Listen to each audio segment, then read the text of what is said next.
मैं कमाता 1000 हूं, लगाता 1500, क्यों भाई?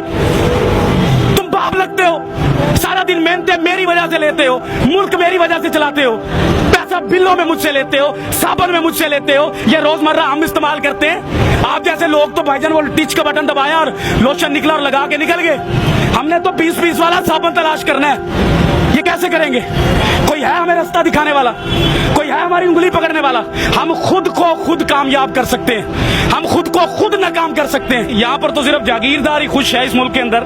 जो गरीब आदमी, एक मिडिल क्लास का लफ्ज आप सुनते थे, आपको पता है कि ये इतनी आवाजें क्यों निकल रही हैं? आगे एक तबका मरता होता था, गरीब तबका होता था, जिसकी गिनती नहीं होती, जिसकी हम तस्वीरें लगाकर बाहर की दुनिया से पैसे ले लेते हैं, जिनके पास पहनने को शलवार नहीं होती, ऊपर शर्ट नहीं होती, उनकी तस्वीरें हम अखबारों में लगवाते हैं, फ्लैक्सों पर लगवाते हैं, हमारे मुल्क के सियासतदान, और बाहर से पैसा लेते हैं। लेकिन मुल्क के ऊपर क्या लगता है, उस गरीब के ऊपर क्या लगता है, आज तक ना किसी ने पूछा और ना किसी ने बताया।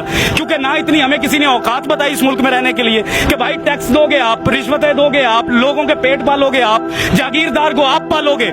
लेकिन आपका गरीब जो होगा, उसका जो बाप है, मुझे यहाँ पर मिला खुदा की कसम, एक साइकिल वाला सीधा मेरी तरफ आया, उसने कहा कि मैंने अपने बच्चे के लिए जूता लेना है, मुझे आप जूता ले देंगे? अब मुझे बताएं, एक बाप से जब औलाद कोई चीज मांगे, औलाद कोई चीज मांगे, तो वो कांपता नहीं होगा? क्या आपको अपने बच्चे अजीज हैं? जब आपके बच्चे एसी से निकलते हैं, एसी में सोते हैं, एसी में जाते हैं, तो एक गरीब मेहनत कश आदमी जो साइकिल पर जा रहा है, उसको बाप बनने का कोई इख्तियार नहीं है, उसके कोई जज्बात नहीं है, उसका कोई दिल नहीं है। ये लोग कांपते नहीं है, ये लोग मरना भूल गए हैं। इनको नहीं पता कि ये सारी कौम जो यहाँ घूमती है, ये अल्लाह नबी का कलमा पढ़ने वाली कौम है, ये उम्मती है उस नबी की, उसी की हया कर लो। लेकिन हया शर्म कुछ नहीं है यहाँ पर। यहाँ पर जानने लेने का मामला शुरू है, और वो शुरू रहेगा। पाकिस्तानी और एक गरीब आदमी कहाँ कहाँ मर रहा है, आपको अंदाजा भी नहीं है। सर लोगों को अपनी फिक्र नहीं है, लोग राजी हैं। सर लोग अपनी फिक्र करेंगे कैसे? कैसे करें फिक्र? अपना बच्चा रात को पाल नहीं सकते, बच्चे को पानी का गर्म करके वो देगची के अंदर माँ कह रही है कि मैं तुम्हें रोटी दे रही हूँ, उससे बच्चा पल नहीं रहा। मुल्क के लिए क्या लड़ेगा वो? मुल्क के इदारों के लिए क्या लड़ेगा? आइन के लिए क्या लड़ेगा? कानून कहाँ से लाएगा? आपके मुल्क के अंदर गरीब के लिए कानून है? अगर एक बंदे के ऊपर गलत किस्म की FIR या दरखास्त चले जाए गरीब आदमी पर, वो 10 साल 15 साल अपनी हलाल रोजी जो है उसी पर लगाता है, लेकिन इंसाफ फिर नहीं मिलता इस मुल्क में। वो यहाँ पर आकर क्या चूड़ियां मांगेगा? क्या करेगा? किससे लड़ेगा? वो अपने हालात से नहीं लड़ सकता जिधर आकर आपने उसको खड़ा कर दिया। आप लोग वो बातें ही नहीं कर सकते। आप हकाइक तो देखे बाहर जाकर। आप एक सफेद दाढ़ी वाले को देखे जिसका मेरा नबी एहतराम करता था, जिसका नबी मेरे लिए सफेद दाढ़ी देखकर खड़ा हो जाता था, आज जलील हो रहा है वो। ये दीन है हमारा, ये कुरान कहता था हमें, ये हम लोगों की कदर कर रहे हैं। खादमे आला कभी कुछ कहते हैं, कभी कुछ कहते हैं, झूठ बोलते हैं सियासतदान हमसे, कुछ भी नहीं देंगे हमें। ये हमें खुद लड़ना पड़ेगा भाई, हमें खुद कमाना पड़ता है, हमें खुद मजदूरियों पर जाना पड़ता है। गालियां सुनते हैं हम बाप बनने के लिए, गालियां सुनाते हैं लोग, आपको बुरा भला कहते हैं, भगा देते हैं, धुतकार देते हैं। आपको इस्लामी जमहूरिया पाकिस्तान का कानून है इस मुल्क में, गैर मुस्लिम का बच्चा अगर बीमार होता है तो उसको हुकूमत देती है, लेकिन मुसलमान का बच्चा, नबी का उम्मती जब बीमार होता है उसको धक्के देती है ये कौम।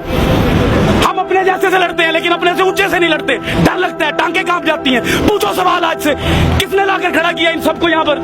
क्यों खड़े हैं? ये बात मैं आपको पैसे बांट रहा हूँ, बयानी बांट रहा हूँ, इनके दिलों की बात कर रहा हूँ, इनके अंदर की बातें हैं। ये मैं घूमता हूँ, मैं चेक करता हूँ, मैं सुबह से पागल हूँ। मैंने देखी है माए रोते, बाप रोते देखे हैं भाई। मिडिल क्लास कोई नहीं रह गया इस मुल्क में, हर चीज मर रही है। सफेद पोश आदमी, मैं आपसे अगर 1000 रुपया जिंदगी में नहीं मांगा, इन हालात में मांगूंगा मैं आपसे 1000 रुपया, मैं मर जाऊंगा, लेकिन सफेद पोशी बचाऊंगा अपनी। काटन का सूट पहनूंगा, जूती पॉलिश करवाऊंगा, जेब में टका ना हो, फिरूंगा मैं चौधरियों की तरह कि मेरे बच्चे को लगे कि मेरा बाप चौधरी है। लेकिन इस मुल्क में सिर्फ वो चौधरी है जो निजाम के अंदर बैठा है, जो निजाम से बाहर है वो चौधरी नहीं है इस मुल्क के अंदर। वो क्या है? वो तो एक हकारत की नजर से उसको देखा जाता है, वो बोझ समझा जाता है इस मुल्क के अंदर। जब कोई सैलाब आना है तो उस गरीब को मारने के लिए ज़कात देते हैं ये लोग हमारी।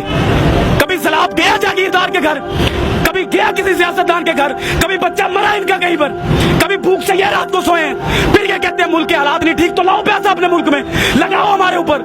हमसे लिया हुआ पैसा मुल्क से बाहर ले जाओगे तो हालात ठीक होंगे। मुझे एक बात बताएं बिलाल भाई, एक बाप मैं कहता हूं अल्लाह ताला की जात के बाद मेरे पास बाप है। मैं समझता हूं कि बाप क्या होता है। जिसका बाप नहीं है ना, खुदा की कसम वो खुदकुशी कर ले इस मुल्क में ना रहे। मैं आपको कसम उठा कर कह रहा हूं, जिसका बाप नहीं है, अल्लाह ताला के पास दूसरी बड़ी ताकत जो है ना वो बाप है। और जिसके पास इस दौर में बाप नहीं है वो कैसे जी रहा है? मैं अपने बाप के सहारे जी रहा हूं। मैं भी अपने बाप के सहारे थी। सारा कुछ है मेरे पास, सही बात। लेकिन बाप के सहारे के बगैर मैं फारिग हूँ। मैं भी। तो भाईजान हम पहले सबसे पहले हमें ये सोचना है कि हमारे मुल्क में बाप की हैसियत से कौन बैठता है, जिसको औलाद का दर्द हो, जिसको पता हो कि ये मखलूक अल्लाह की है, जिसको पता हो कि अल्लाह ने अपने हकूक से पहले इस मखलूक के हकूक रखे। अंदर से उम्र फारूक बनना पड़ता है, अंदर से, बाहर से बातें करके उम्र फारूक नहीं बना जाता। मदीना की रियासत लाने के लिए एक बंदा नहीं ला सकता, इसको भी लानी है, उसको भी लानी है, मुझे भी लानी है। कोई नेक काम होता है तो हम दूसरों को बातें करते हैं, अगर कोई गरीब की बात होती है तो उसको हम धक्के मार के भगा देते हैं कि तुम्हारा इस मुल्क एक गुब्बारे वाला। बताएं उस गुब्बारे वाले के पास अगर 2000 का सामान है उसके डंडे पर लटका हुआ, इस मुल्क के पाकिस्तान में जगह है उस मुसलमान के लिए कि ये एक जगह पर खड़ा होकर वो बेच सके?